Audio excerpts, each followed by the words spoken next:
Good morning, everyone. It's Michael Davis. We're at an undisclosed location this time. Do not have my Cowboys stuff behind me, but I do have my coffee mug. Do not worry, because it is Cowboys Morning Brew, 6 a.m. in the morning, boom broadcast and video feed, Fans First Sports Network, through the Star-Studded Cowboys Network on Spotify.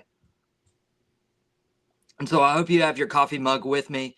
That's what we're working with today. This mug is actually from Colorado, and this isn't a Denver Broncos podcast. This is a Dallas Cowboys podcast. Now, yesterday's episode, we talked about the 53-man roster and what it would look like, because the deadline was yesterday at 4 p.m. Eastern time. And so we are going to announce the 53-man roster for the Dallas Cowboys. Now, some notes to take note of.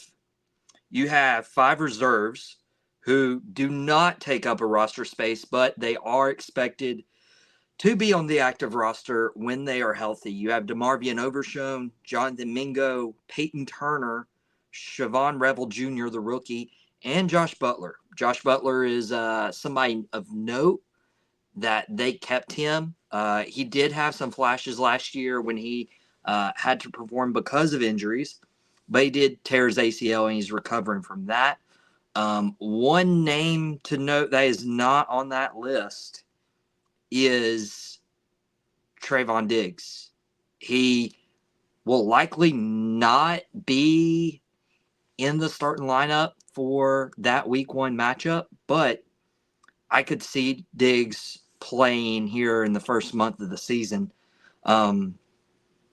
And Phil Maffa. Phil Maffa likely. Oh, okay. Phil Maffa is on the roster, the 53-man roster. So as of DallasCowboys.com, he is not as a reserve right now. And it was leaning, he was likely going to be a reserve. So unless DallasCowboys.com itself is wrong, Phil Maffa did make the 53-man roster. But before we go into who did get into the 53-man roster, there are some names to note who did not make it. Deuce Vaughn is one of them. I mentioned it yesterday that Deuce was likely going to be cut. You know, there's Javonte Williams, there's Miles Sanders, there's rookies Jadon Blue and Phil Maffa. There's a lot of hope when it comes to the running back room. Deuce Vaughn just fell down the depth chart. He couldn't make a lot of noise in the regular season. Even though he is a different type of back, he was waived. They'll likely try to get him on the practice squad, either he or Malik Davis, who was also waived. For offensive linemen, we got Nick Brocker, who was waived. We have a defensive tackle, Denzel Daxon, as well as Tommy Akinbazodi. I don't know if I'm pronouncing that name right. Forgive me if I'm not. But that was a 7th-round draft pick for the Cowboys. And usually 7th-round picks are hit or miss. They did keep Jay Toya as a defensive tackle on this 53-man roster. And then you got wide receivers. You had 4 receivers cut. You had Josh Kelly and Jalen Cropper. Some people have named Jalen Dropper. But there was another Jalen that was very surprising, Jalen Brooks. He makes plays on special teams, so I'm very shocked he didn't make the 53-man roster. And then you have Trayshawn Holden, who I was very high on at the beginning of the month from what he was showing in practice and in camp, but he just couldn't make enough plays in preseason games when it came to receiving the ball to give him a spot on the roster. Holden is probably going to be one of those guys who other teams look at and potentially try to grab. But if not, Holden should be a shoe-in for this practice squad. And then we have some 4 tight ends. I mentioned Tyler Neville and John Stevens Jr. yesterday, but 2 names that popped out at me is Rivaldo Fairweather, who just kept making plays. this preseason, as well as Princeton Fant. Fant had impressed coaching staff, but not enough to make the 53-man roster. So that means the Cowboys are having just 3 tight ends, Jake Ferguson, Luke Schoonmaker, and Brevin Spanford. So interesting to note that the Cowboys had 7 tight ends and they narrowed it down to 3. One thing to note with this is instead of keeping a 4th tight end, the Cowboys have kept Hunter Lipke because Lipke can line up in the backfield or line up at tight end and be a contribution on the offensive side of the ball. Linebacker Justin Barron was released. He is a guy who I do believe could make his way onto the 16-man practice squad. Justin Barron I did have on the practice squad. We had one corner. We had one corner released. We had Troy Pride, who was waived, and we'll try to clear waivers, but you had Robert Rochelle, you had Kamon Hall, was a very surprising release. CJ Goodwin, who was another special teams guy, and Israel Mukuamu was a very surprising release for the Cowboys because Mukuamu was somebody you could put at safety, could put at corner, and they were trying him out in the nickel since they lost Jordan Lewis to the Jacksonville Jaguars this offseason. So I am very, very, very surprised that Mukuamu and Goodwin and Kamon Hall were all let go by the Cowboys. I mentioned some others. Linebackers Darius Harris and Buddy Johnson were released. Defensive lineman Ernest Brown, the 4th. And then you have some offensive linemen. You had Lyle Collins, Garon Christian, Hakeem Adeniji, who actually had on, I believe I had Hakeem Adeniji on as, yes, a reserve offensive lineman, so I'm surprised by that release. Then you also have Will Grier as a quarterback who was released. I think Will Grier is likely going to be put onto this team, mainly because they do have a couple guys they can move to that injured spot, Phil Maffa being one of them. So if they clear a spot with putting Phil Maffa on some types of reserve list, they can move Will Grier up and they can carry 3 quarterbacks. And then, of course, we had Tyrus Wheat. Now, I told you guys yesterday and on ProFootballInsiders.com, it was going to be between Tyrus Wheat and James Houston. That's who we were competing against. And I put both on my 53-man roster. I made sure there was room for both of them. But they only kept James Houston. James Houston did enough during camp and preseason. And there's a lot of guys who will play well in camp, play well in preseason, and they just can't make the roster for numbers, for not performing well on special teams. There's several different factors to why a guy won't make the 53-man roster. But when you come mid-preseason or at the tail end of camp and you can make a name for yourself like James Houston did, bravo. Kudos to James Houston, who now has a spot on this roster. So yeah, those were the names who were released. We also had a trade. The Dallas Cowboys traded Awesome Richards to the New Orleans Saints. And for Richards, he came from UNC as a 5th-round pick back in 2023. And he had to start a game, but he was mainly a reserve, played in 21 games because of various injuries. And he appeared in 8 games as a rookie. Awesome Richards was not very awesome.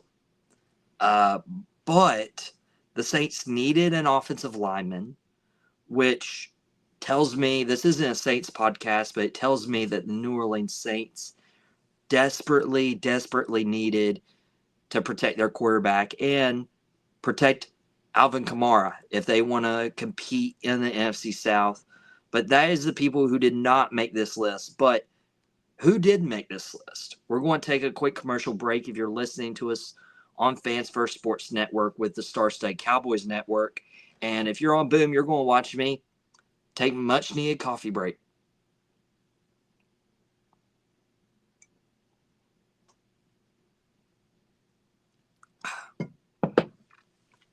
Welcome back to Cowboys Morning Brew on Boom Broadcasting and Fans First Sports Network with the star-studded Cowboys Network.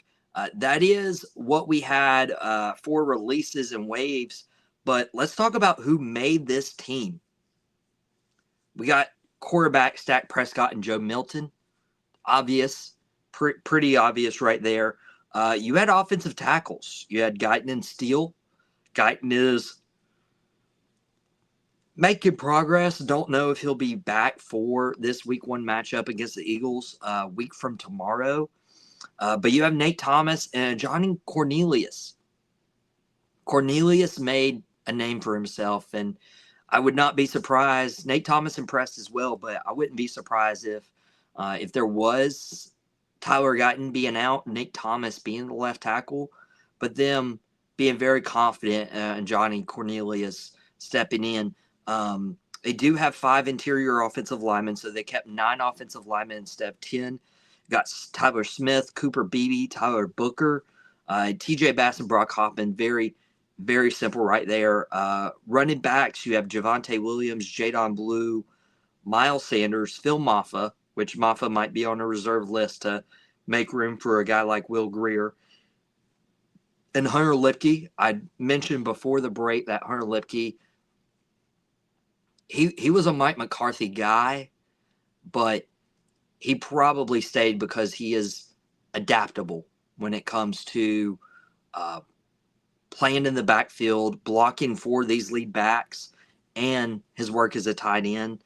Speaking of tight ends, I mentioned Jake Ferguson, Luke Schoonmaker, and Brevin Spanford. So expect a lot of 2 tight end sets with the Cowboys because you can use Luke Schoonmaker, who I believe is in a contract year. And then Brevin Spanford, he has 2 years left on his deal. And then Jake Ferguson obviously just got re-signed by the Cowboys. Is like the 7th highest paid tight end in the NFL. But they're not going to be the main pass catchers. Wide receiver. You have CeeDee Lamb, George Pickens, obviously, and you have Kevontae Turpin, your return specialist. And the 2 receivers they did decide to keep, Jalen Tolbert, which I told you yesterday, Jalen Tolbert likely wasn't getting moved. Likely wasn't getting released, at least. And Ryan Flournoy. Ryan Flournoy, they did not give up on. I personally saw more out of Jalen Brooks.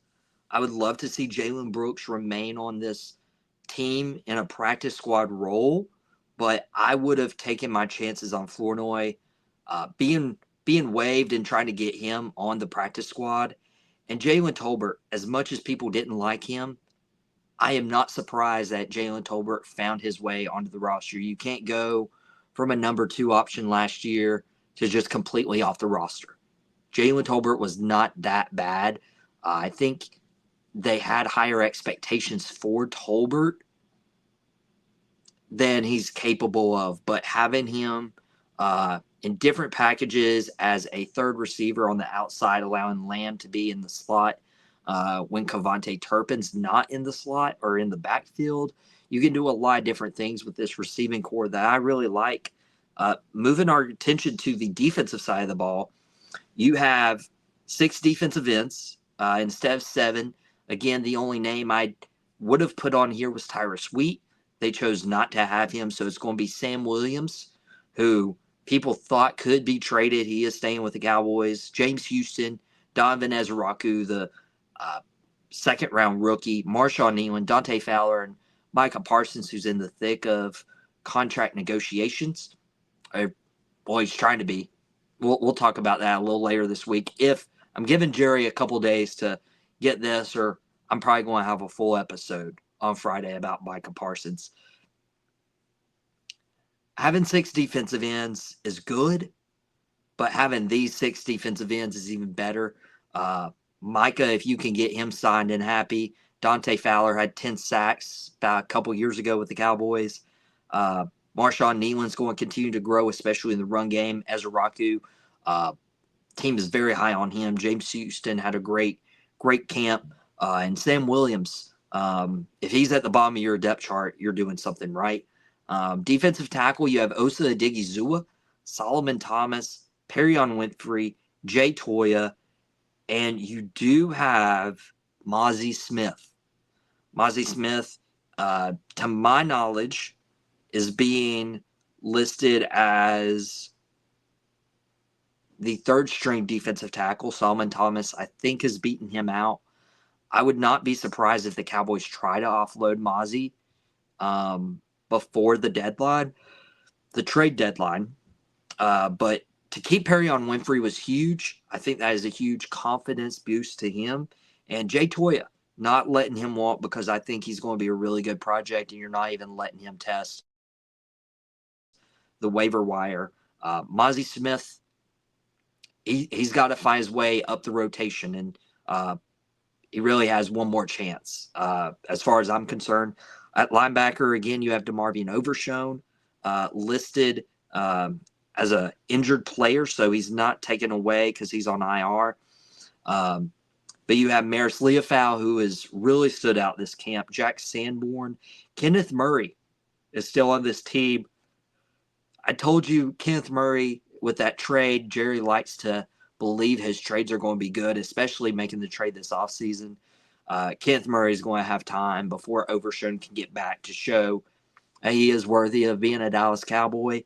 And then Damone Clark and Shamar James both made really good progress in this Matt Eberflus defense. Eberflus has been known as a linebacker whisperer, and so we might get the best Damone Clark we've gotten his entire career, potentially since his rookie year, where he showed a lot of promise. And then in corners, injury-ridden, you have Trayvon Diggs on the active roster.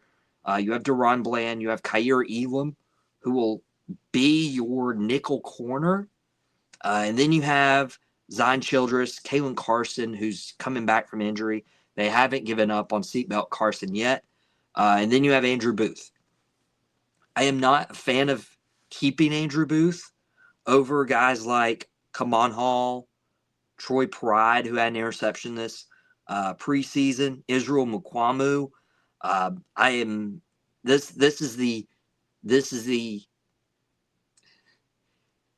is the most questionable move. If you wanted to keep Mozzie, that's more power to you. But to keep Andrew Booth was quite the surprise. At safety, rounding up Malik Hooker, Donovan Wilson, Wanye Thomas, Marquise Bell. This is starting safeties and backup safeties around the same skill level. So don't be surprised if one falls out of the rotation, either Hooker or Wilson, more likely Wilson. And Wanye Thomas and Marquise Bell make it up there. And then, of course, for your special teams, rounding up 52, 53, and 51, Brian Aubrey, Brian Anger, and Trent Sieg. And that's your 53-man roster. That is what the Cowboys have to work with this year. And there will obviously be moves as injuries happen and everything, and we're still waiting on the practice squad that'll fill up. But that is your Dallas Cowboys roster that will open the season a week from tomorrow against the Philadelphia Eagles. And speaking of, we're a week out from the NFL season and the Cowboys season kicking off. So tomorrow is going to be dedicated to, hey, we're a week away. What does that look like when it comes to the Philadelphia Eagles and a week away from this Cowboys season, did they do enough in the offseason to compete in the NFC East? I'm going to let you know tomorrow morning on Cowboys Morning Brew. So don't forget to grab your coffee mug and join me tomorrow morning on Boom Broadcasting and Fans First Sports Network with the star-studded Cowboys Network.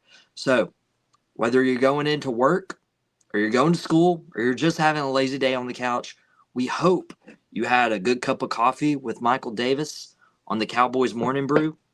And we'll see you back here for some more coffee time tomorrow morning.